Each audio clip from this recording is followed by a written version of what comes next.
Morning po sa inyong lahat. We are here in San Luis. Alas 6 ng umaga. At dito sa aming baryo, dalawang palengke na pwedeng puntahan. Pwedeng pumunta ng bayan ng Rosario at sa bayan ng Pugo. Mas malayo-layo nga lang ang bayan ng Pugo. Pero, at saka may mga days na pamamalengke doon. I think Sunday and Thursday. So, pupunta tayo ngayon doon Sunday ng maaga. At maganda kasing mamili doon ng mga beef. So, mas mura doon kesa sa Rosario. I don't know kung bakit, pero experience ko na yan from last year. So, punta tayo ngayon doon. Makikisakay tayo sa ating tiyahin, ating tita. Dahil pupunta sila doon. Ayan. Dami-dami niyang bougainvillea.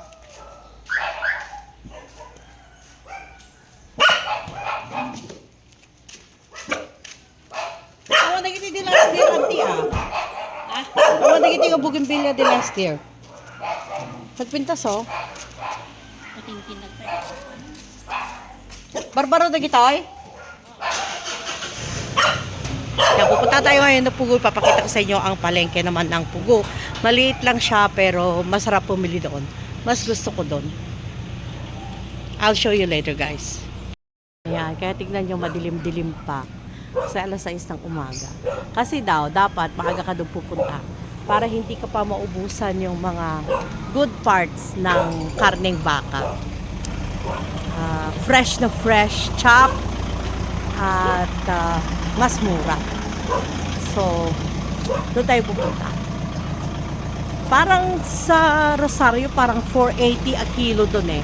Tignan natin ngayon dito doon sa Pugo kung i-compare natin ang price between Rosario and Pugo. Bye for now. Sa pamilihan ng Pugo, Pugo Public Market. Ayan, green. Now, aakyat tayo sa taas.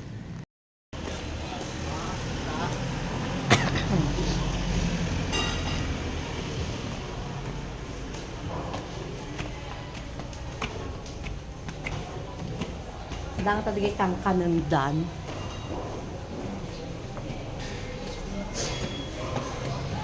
Nagbasik mo ta basketball. Tapos akong gatangam.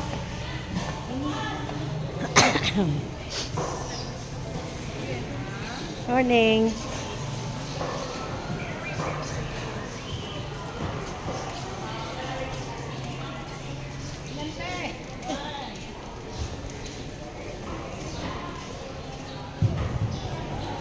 Marami pang mga nakasara. Pero ang pupuntahan talaga natin is na karnihan. Di dyan na Indian Bengo.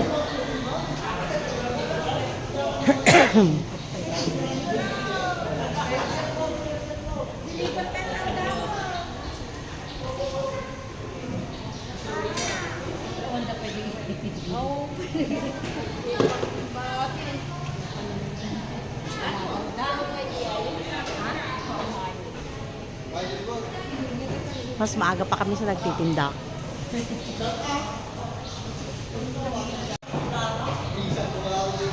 Ito ang palengke ng Pugo. Second floor. Meat section. May fish section. Auntie, dito ako fish. Tatati. Hi, video lang Ayan. Agberok tati. Ayun yung Mano ti kasi mo dito Hindi, mano atoy. 280. Ha? Lagi mo sa tinga paksil. Ginapaksil. May sama niya kilo po. Ala, dati kastoy ni. Mano kayo ti kastoy? 200. Ha? 200. Dudaktal ba? May sama mo. Tapos may sa kilo. Kaya bili tayo ng ganyan. Paborito ko yan na seafoods. Yun yung tinatawag nilang gaygaya. Yung tinatawag nilang gaygayaman. Hanak kayo mga naka-microphone.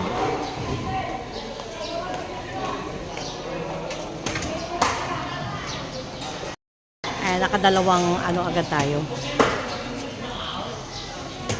Quercia crabs. Mabalin. Oo. Kasi allergic ako. Sige, kabil mo kami nun. Gaygayaman nun.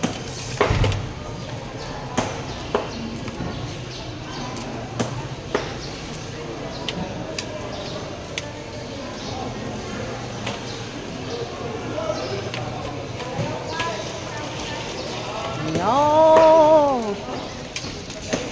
Bayad muna tayo. Ayan, oh. Bili tayo ng bibingka. At saka yung nilupak. Yun, nilupak. Oh, yan. 15 pesos daw isang peraso nun. Mahal na. Dati 5. Dati 5. Ayan.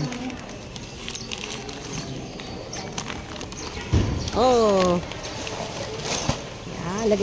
Ilagay na. Meron tayong basket dito na galing sa Trader Joe's. Yan. May sa kilo. Ang gaganda, oh. Medium size.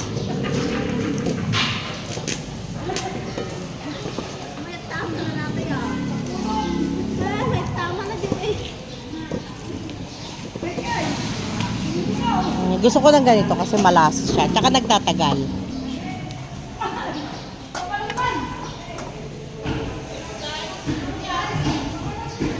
Hello guys!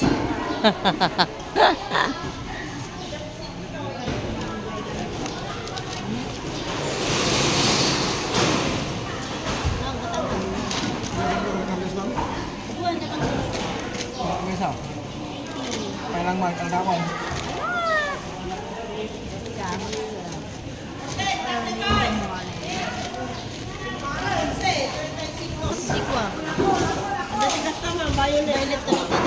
Ah. Oy, manong ay tikas toy. 60 dito ma'am, 88 Ano na tawag dito? Patani niya? Gumatang tayo kasi padengdeng tayo. Dahito. Yan. Tapos kardis. Dapat agduduma. Manong ay daytoy. Ma'am, 25. Ha? 25. 25. Dito yung ano, ang tawag nito? Marunggay. Kamuti may na. Kasjay.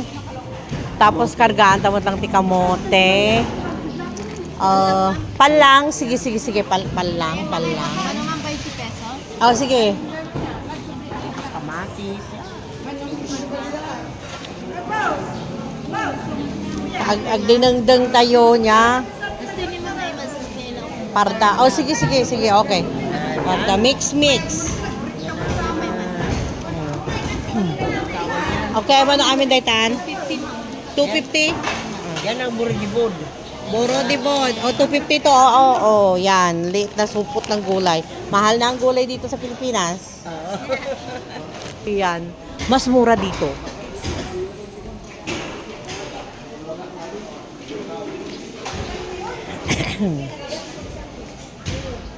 Kaya iti mga Chico. Mano nga iti Chico yo? Ha? Iti? 80 pesos sa kilo. Bibili tayo, syempre. Bibili ka. So, one of my favorite fruits.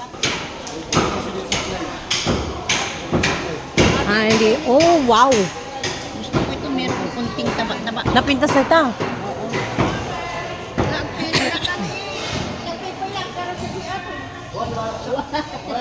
Dahiti. Yun, anak, adutin ko, andita. Mano ti kilo na nga yato eh. 340 lang. Dagito eh. Gusto ko yung may kabana. Okay. Mano ko na yung total? 380? 380. Ay! 340? 340. Yay, naganatan. Ang gaganda oh. Ako walang ganito sa Amerika. Kaya bumili tayo ng 3 kilo. Hindi pinaglakwa. Sa 1,060. 340, di ibig sabihin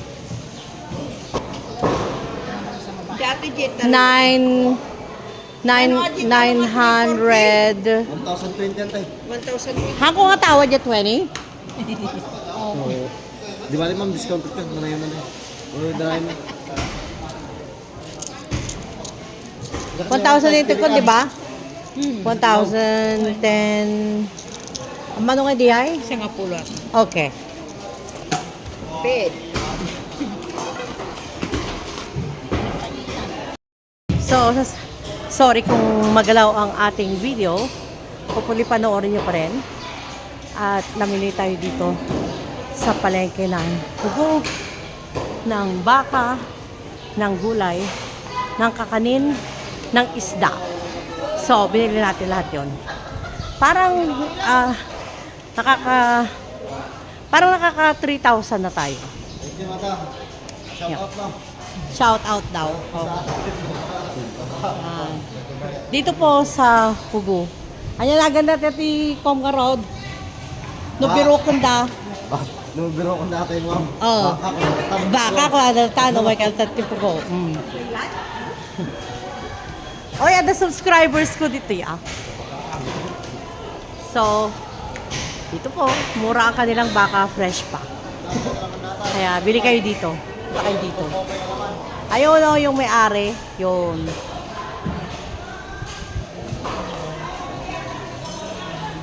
I-upload ko agad to. Balik na po tayo. 10 minutes to drive sa Pugu. 10 minutes to come back. Baka wala pa siguro kasi maaga, walang traffic. So parang mga 7 minutes, ganun lang. And then, umalis tayo ng 6 o'clock. Nandito na tayo ng bahay ng 7 o'clock. So mabilis lang yung ginawa nating pamalengke. Kasi yun ang gusto ko sa Pugu. Kasi lahat ng yung sa karnihan, sa islahan, sa gulayan, nandun na lahat. So, hindi kagaya sa bayan ng Rosario na isang building ang fish, isang building ang meat, isang building ang vegetables. At marami kang iikutan. Samantalang doon sa Pugu, nandun na lahat. What do you call this one? What do you call this one? Ang hirap nga lang kasi, ang Rosario is mas madaling puntahan. Maraming mga tricycle, ganon. Samantalang ang Pugu, parang, I don't know kung may tricycle papunta doon, parang mas mahal yata yung bayad din. So, papakita ko sa inyo yung ating mga binili. Kasi syempre, sa palengke kanina, masyadong magalaw. Kaya tignan natin yung mga pinamili natin.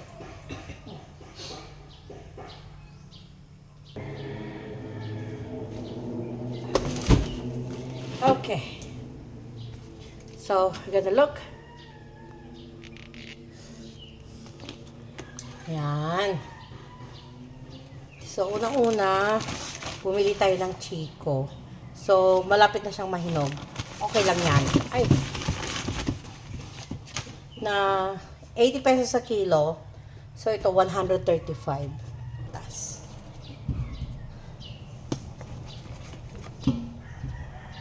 Meron din ganito sa Amerika, ibang variety, pero Chico pa rin. Yun nga lang matabang kasi malalaki. So ito yung native na size ng Chico. Yan. So yan.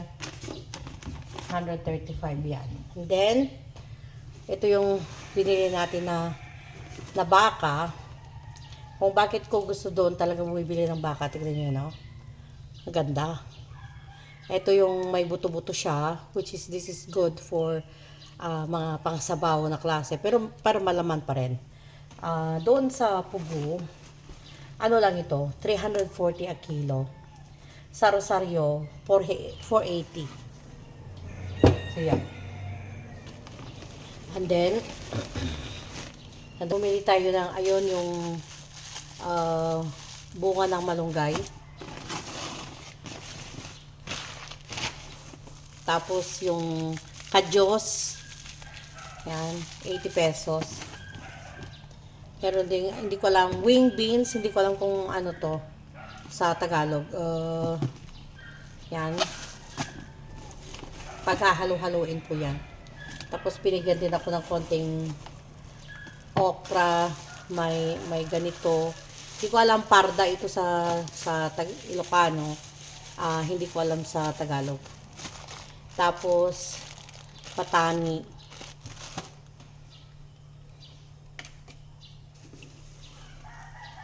Mayroon na rin siyang kamote. Binigyan naman pala ako ng ng isa. Tapos isa pa na bunga ng malunggay.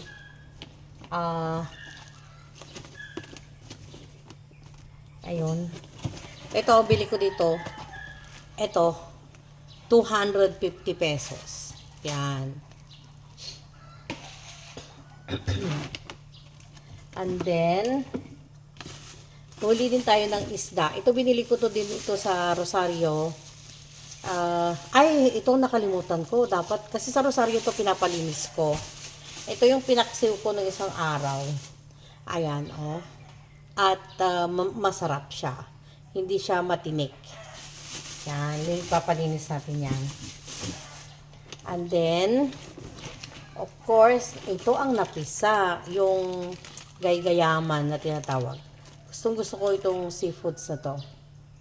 Yan. So, ito, hindi pa natin ito iluluto ngayon kasi pupunta tayo sa church. Naku, nagkapipitan na. Yan. Mahal pa kasi kukunti pa lang yung ganun. Ay! Shoot! Tapos, syempre, mali yung ginawa natin, yung binili natin na kakanin. Ayan. Nalagyan na ng lansa ng isda. Ayan. 15 pesos na yung dating 5 pesos lang. At saka, bibingkang malagkit. Ayan. Ayan. Bagong gawa, malambot-lambot. Yan. Tapos, binili pa natin na 1 kilong sibuyas na 100. Mas mura talaga sila doon sa Rosario. Kahit yung puti. Alright. So, ito po yung pinamili natin ngayong araw na to.